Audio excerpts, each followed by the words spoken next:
that, I would love to welcome writer-director Ric Roman Waugh.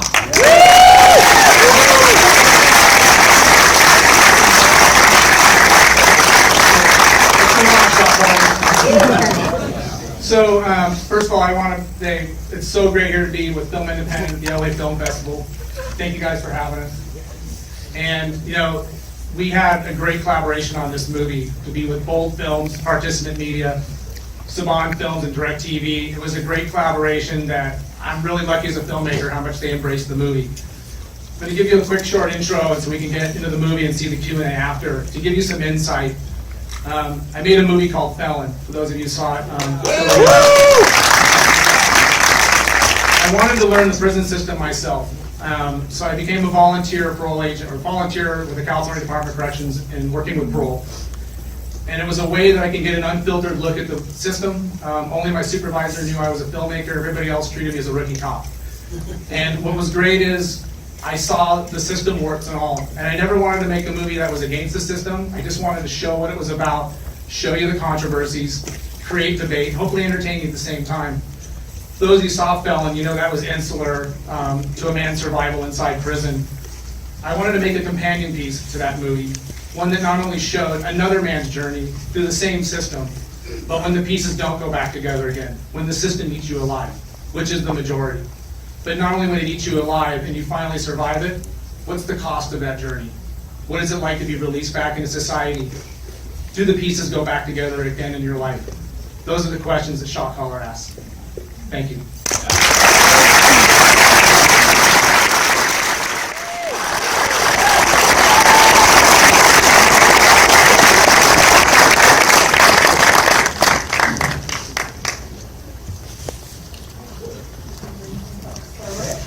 Nikolaj, get down here. Jon Bernthal,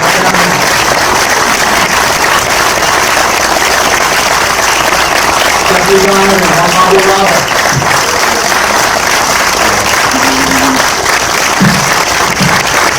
And here now the beast, Holt McCallany.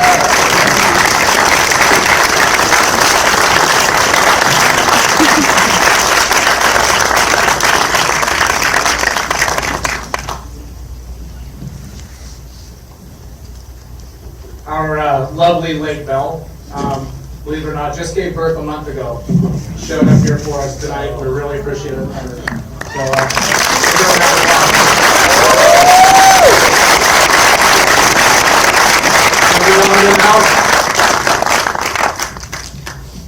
bottles needed a body break. Well, let's begin. In your introduction, you had alluded to how you had sort of embedded yourself in this world. And I'm wondering if you can sort of walk us through how you ended up telling this story.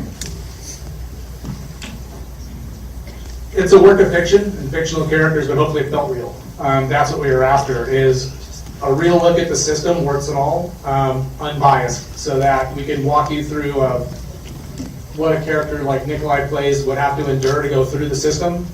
The domino effect that happens, that when you choose to survive, how that is used to course your path.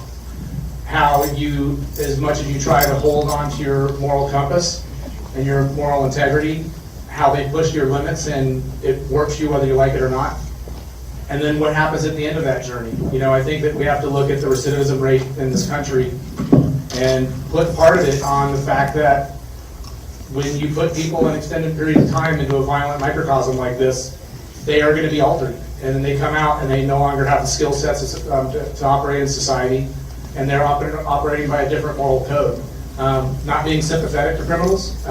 You do the crime, you should do the time. I'm all about that. But I think we have to be empathetic to figure out the ones that do want to try to get some help, because the majority don't, unfortunately, and I'm a little bit cynical after my journey in this. But there are some that want to create programs and help them try to build the skill sets and the tools, part of it to get rid of substance abuse problems. So that they can be active members of society again.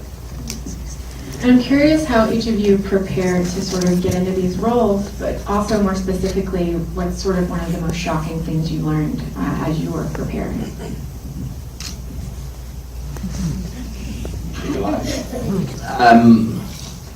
Well, I learned a lot. I've never been to prison. thankfully. Don't drink and drive, guys. I think even Rick introduced me, sent me a load of films to watch, books to read, and then he took me to prison, and that was an eye-opener. You know, it's for me it was shocking, and I know that these people, I mean, criminals, it's tough, and you know we have to punish them, but we should be.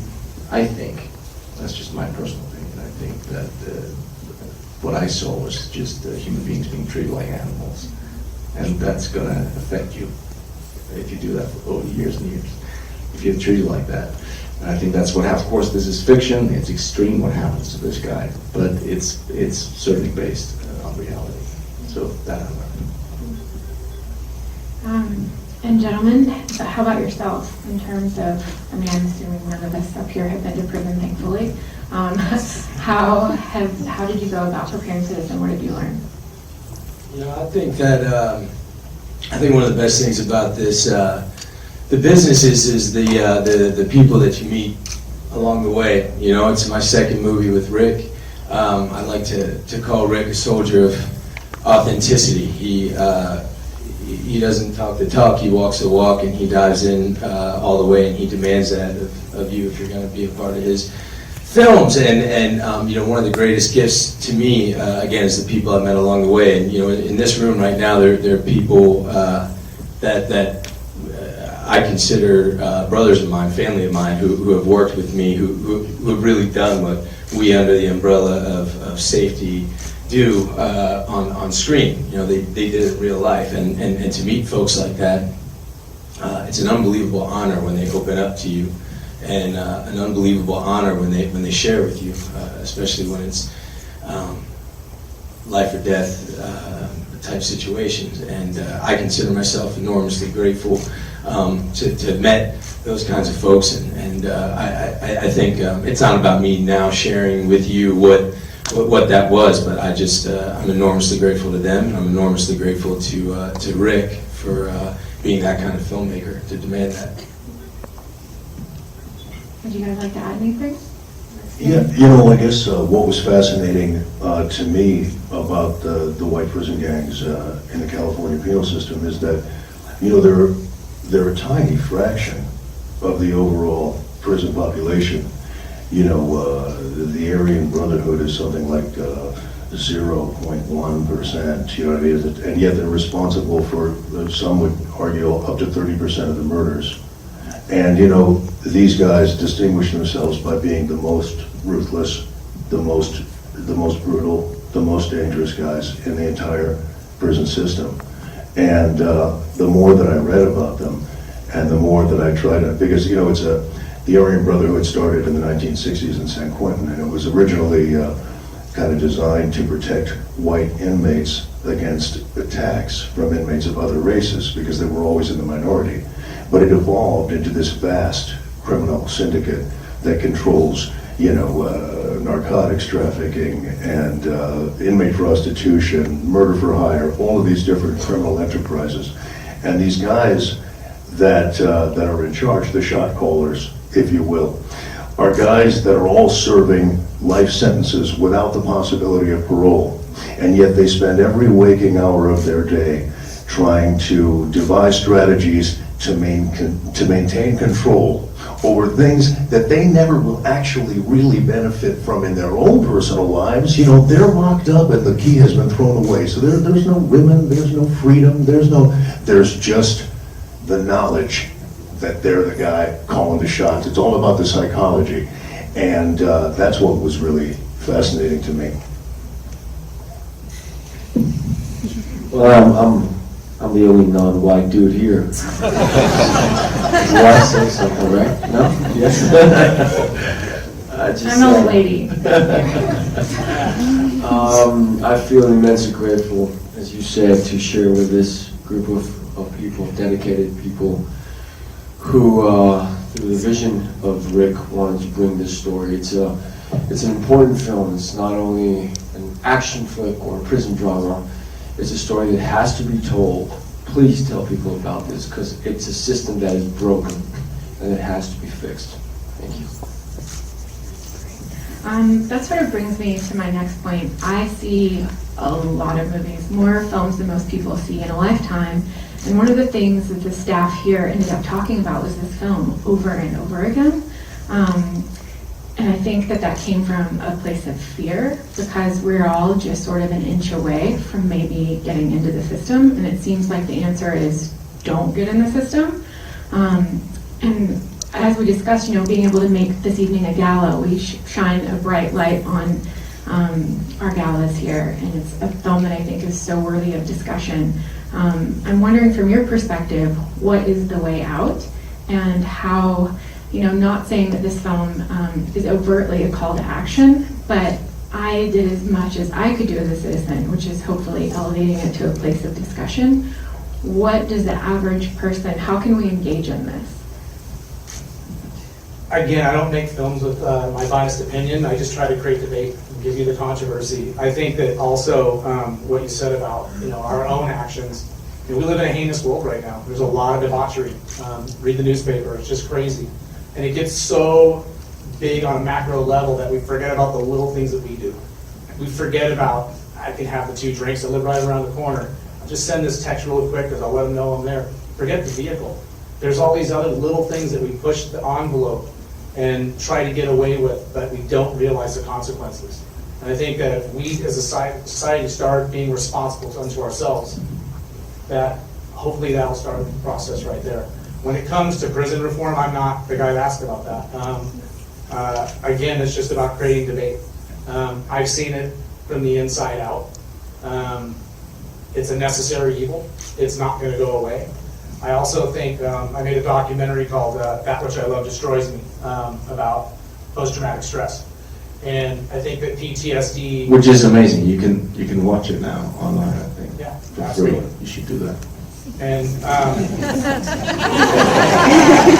But it's really good. but, I think that PTSD, and then I'll put prison reform, you can't globalize these terms anymore. I think that we have to start breaking it down individual. Post-traumatic stress is an individual thing.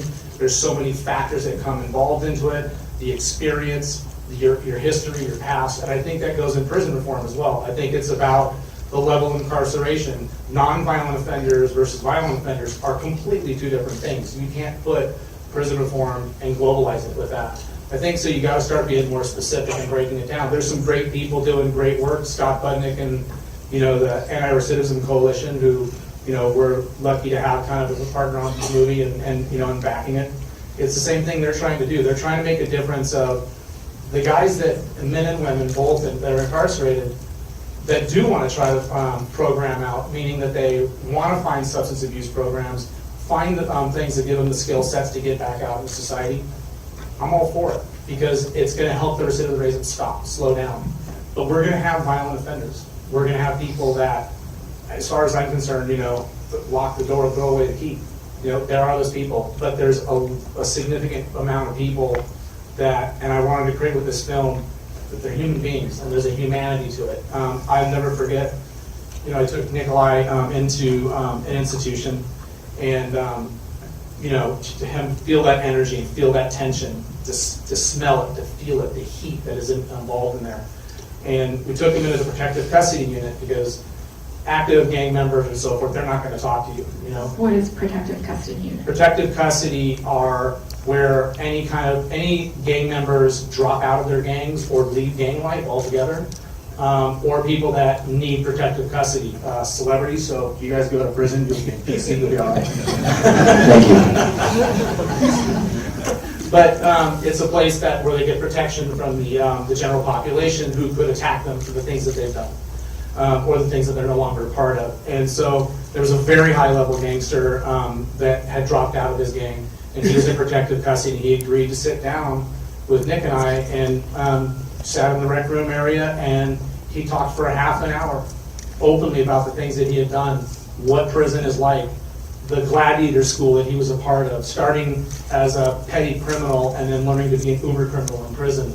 All the things that he went through, warts and all, very respectful, never cursed, shook our hand and walked away, and the lieutenant that was there said, look, I didn't want to tell you guys this prior, so it influenced the conversation, but he just got convicted for another 4 years in prison that morning, and just got back from court, and still agreed to meet. And so, again, I'm not sympathetic, but I am empathetic of that there's a lot of human beings in prison that had tripped up, made a mistake, something happened, and unfortunately, it's just the meat grinder that, what's happening right now. I think we have time for a couple of questions from the audience. So throw your hands up high because there's a bright light right over here. Hi, I was just wondering how much in the film was your personal experience when you went to the prison? Well, first of all, yeah, some of the stuff, obviously, trying to make an entertaining movie here. So some of the twists and turns and all that, that's obviously fictional, getting back into prison and all that stuff. But what I tried to do is to make all the things authentic, of that these things could happen. So they were more about my knowledge of understanding how the system works, what is the situation that I'm trying to convey, how somebody like Nikolaj's character could actually, you have a pretty talented butt by the end of this movie. So like how you could piece the weapons that you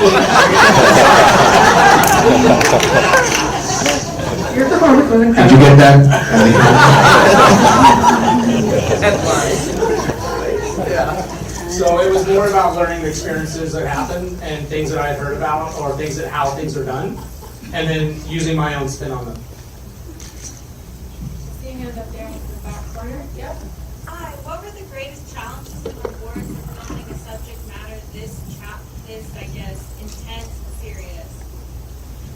I think it's hopefully the movie's so authentic that the people that have served time, or the law enforcement community that I absolutely love and embrace, they are on this watch out there, on the streets, working in these prisons. And make no mistake, a prison guard walks over the same amount of blood and mayhem as an inmate. Same thing on the streets, which is one of the reasons that I wanted Omari Hardwick's character, Ed Kutcher, to go through violence as well, to watch the post-traumatic stress, to watch the fallout of that it can happen on the law enforcement side as well. So I think that trying to make a movie that's a fictional movie, but having that type of authenticity was a really fine line to try to play. And then also the other thing too is I come from the school of I don't like sound stages. I don't like fake sets, and I feel like everybody comes from their nice cushy trailer and nice air conditioning and hits a craft service table, and then they get on this fake set, and it's already trying to muster up reality and authenticity. So the other hard part is we shot in all real prisons. One was a derelict prison that we were able to build sets in, but when like Nick is in the the phone booth cage at the end of the movie, that's in a real functioning prison. There are convicts right inside that glass wall. So the logistics of understanding that they have to function as a prison, and then we're guests and trying to move our equipment, the time that all that takes. The thing that I was blessed is this group. Everybody in the movie came hard to play every day. They were on their marks. They came with passion. I'm a very collaborative person, so they would come with ideas and we would talk about things. And so, I can only have so much planned out. And, my partner in crime, Dana Gonzalez, who I've been shooting with now for 10 years, we map out a pretty big course. But if we don't have the people in front of the camera that are a part of that, and doing their part of it, it all falls apart. So luckily we just have the machine works. Right there? When our lead does this first murder in the prison, the VO of that all these people are someone's child, that was very striking to me. But like you said, there are certainly a certain percentage of people who belong or were built for that world and were going to become it. But the vast majority, starts way before we even meet this man. The majority of the people who end up in prison didn't have a chance to begin with. And I thought that was really moving. And brought that humanity to all of the characters. know, this guy was somebody's kid. How does the road, how does that happen? How do we allow that to happen? I appreciate that point of view, because I think that that's what I meant about our own responsibility. I'm not talking about just the responsibility of not drinking and driving or committing a crime, but actually getting involved with our kids, getting involved with our families, being active participants in their lives when they are starting to go adrift, kick them in the ass and get them on the right road again. We all have to start helping each other and being more responsible. I mean, we live in a country right now that's so divided, you know, not to get into all this political rhetoric, but I think that we all have to start understanding the other side of things. And that's what I tried to do with this movie, is to understand the law enforcement community and also try to understand the convict community so that we can humanize it. Because if you start humanizing things, even when you completely disagree with it and you want no part of it, you can find solutions. But the minute we push everything away, and that's what prison's been. You know, I'll never forget my wife Tanya. You know, when I was making Felon, and you know, where we were filming, there were active prisons right next door, and I kept staring at this one window in this one prison, in this one housing pod, this little, you know, white window, you know, this little small window, and I passed it probably for 6 straight weeks. I kept looking at it. So Tanya came to set. We were driving. I said, you know what, honey, I've been staring at that window. See that one right there, the top left corner? There's probably some guy that has been there for 30 straight years. And I've been driving by here, bottle of water in the car, not a care in the world, wondering about how I'm going to go play in a sandbox for the day for the movie set. And it really struck a chord in me that the problem with prisons is this bubble that we don't want to deal with in society. And there's so many things that's a metaphor for in life that I think we all kind of start engaging ourselves in the communities of things that we might completely disagree about, but engage it in a human way to find the solutions and start coming together. 2 more, right here. So I know for some of you, you had a pre-existing relationship with Rick, but for those that didn't, what drew you to the script and made you attach yourselves to it? Was there a scene in particular, or was it social commentary of it? Was there a personal story that came to mind? I'll take that one. You know, I just feel like, you know, apropos of what Rick was just saying, you know, the system is really broken. We have more people in prison in this country per capita than anywhere else in the world. And as we can, not to turn this into a political discussion, but you know, as we continue to privatize more prisons, and corporations have an incentive to keep more people in prison, to keep them there longer, and we're not rehabilitating people. There are all kinds of, you know, prisoners are in jeopardy every day of their lives. We see a young inmate get raped early on in this film. Well, prison rape is a long-standing problem of epidemic proportions that's never even discussed in polite society.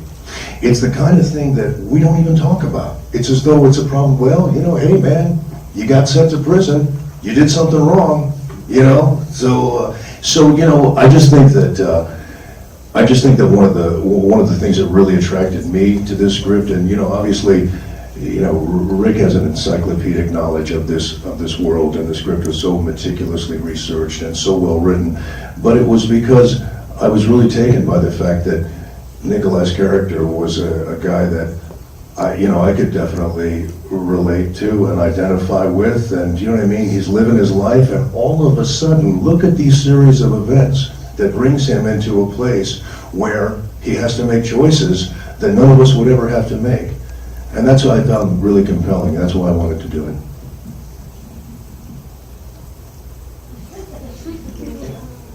Yeah, I like the script. No, but there's a I can't remember the playwright, and now I'm gonna translate from another language, but there's a saying, I think it was Fassbender, that said, fear will eat your soul. And I think that's at the core of this movie. It's all about, you know, we're afraid that something happens. Everything, all the choices he makes after that horrible mistake of having one too many, a glass of wine too many, is out of fear.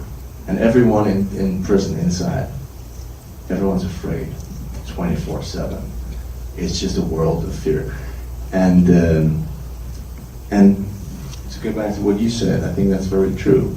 We have to snap out of it because we're also constantly living in a world where we're told you should be afraid. We're turn on the news, we go into the social feed all the time, be afraid. The world is coming to an end. The president's about to blow up the world. I mean, all these things all the time, which of course is not real because it's just something that is created to sell something. But that's, I mean, but at the end of the day, to answer your question, I just loved the script. I got the story, I was like, fuck me, this is amazing. Why is he asking me to do this? He thinks I'm someone else, it's fantastic. Call my agent, just sign anything, sign something. We haven't heard from you. You are such a chameleon, and I am. I love you. And you are terrifying. And I'm just curious, like to your question, sort of what brought you into this? Is this sort of accessing that place that you? I mean, in terms of an actor, like putting this spirit into this character. What brought you to this film? Like Nikolaj said, it was just the words on the page and a story that I hadn't really seen before. That's always, I always gravitate towards something I haven't done yet. So I'm not, I appreciate what you're saying as a chameleon. I don't feel like that. I just want to do something that I haven't done before. So, because it challenges me. And I didn't know who Bottles, my character, was when I read the script. Meaning, I didn't know how he walked, talked. I didn't know anything. And I was discussing it with Rick, and then a nice young man who I think we all got to meet. And he was part of this world, and he's out now and rehabilitated. And we had a long lunch, and I talked to him, and I couldn't get over. And I'd be interested. We never really talked about this. How polite he was. I mean, he was just a nice, polite young man. And I wondered what happens to people in this system that their humanity is stripped from them so to their base, and they come out having done atrocities, and yet they hold on to a civil politeness with people. And that disconnect, in my words, not his, was fascinating to me. And so when I was trying to approach the role, I just wanted to find someone who was a human, take him away, and then put over a glossy politeness. And then that's kind of how I came up with that guy, if that answers your question. The thing that I'll elaborate on that is there's a line in the movie about where Kutcher's character, Mari's character Kutcher is talking to Nick and in the holding cage, and he's saying there are ones that relish the power, and there are the other ones that are just trying to survive. That's honestly what I've seen. There are ones that relish in the power, and they love the violence, they love the power and the aura that comes from it, and there are other ones that are literally just doing it out of survival and trying to hold on to the moral integrity, and it just gets warped. It's just weird thing that happens.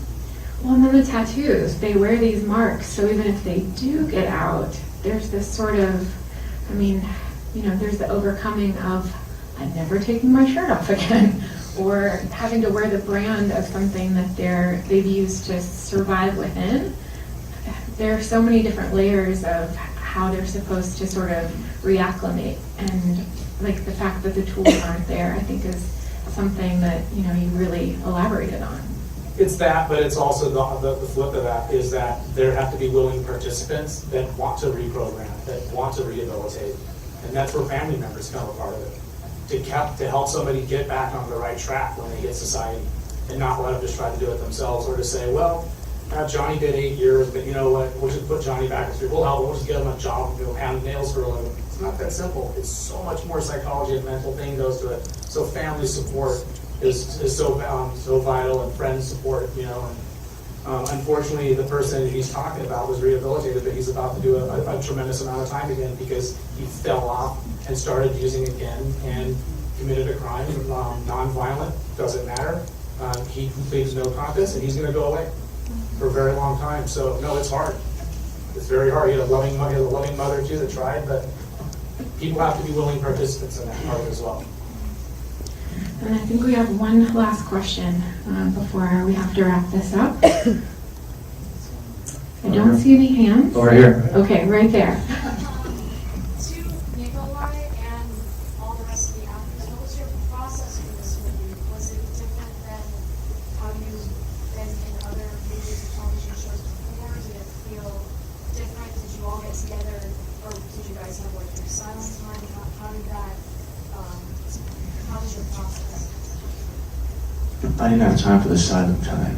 I want to remember that, the silent time. Have you guys a silent time anymore? My silent time. I'm sorry, no, I'm not, the process, I wish I had a process. It was just about doing as much research as I could to get as much information, to educate myself. And then, of course, there was I had to get in a different kind of shape for this. They work out all the time, these guys. But yeah, that was kind of it. I don't, these guys are all too. And so I find it really difficult to talk about, because I always find when I see actors talk about my process, I feel like I want to vomit. Well, my process. They hired me to take Nikolaj mountain biking. One day he was very stressed, so that was basically what I did in the movie, right? Yeah, that was good. And I fell off. But we're not going to tell that to the No, director. he's Sorry, go ahead. No, I think that these guys are all too humble to really get into it, but there was a process because the passion was there, and I felt that from them.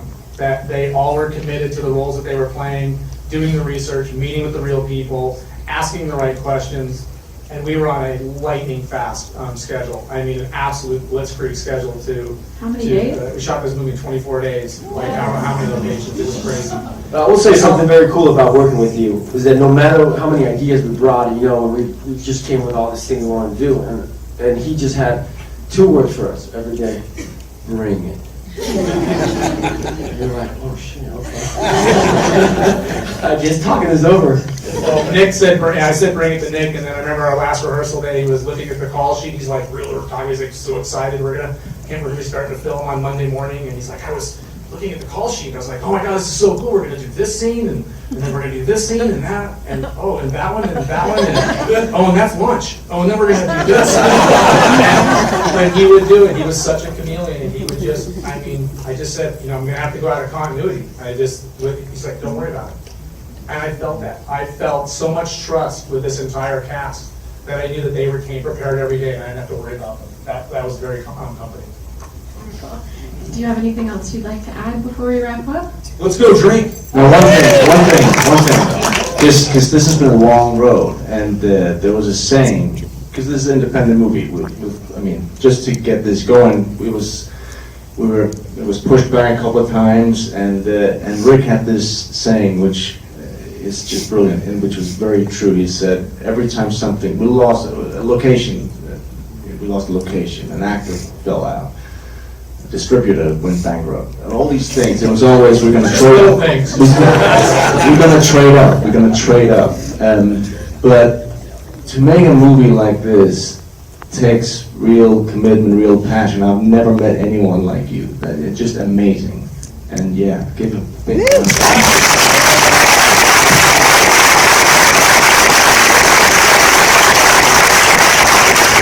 Thank you to all of you, and thank you for letting us for this film. It's been such an honor, and I guess some of you, let's go drink, and thanks again.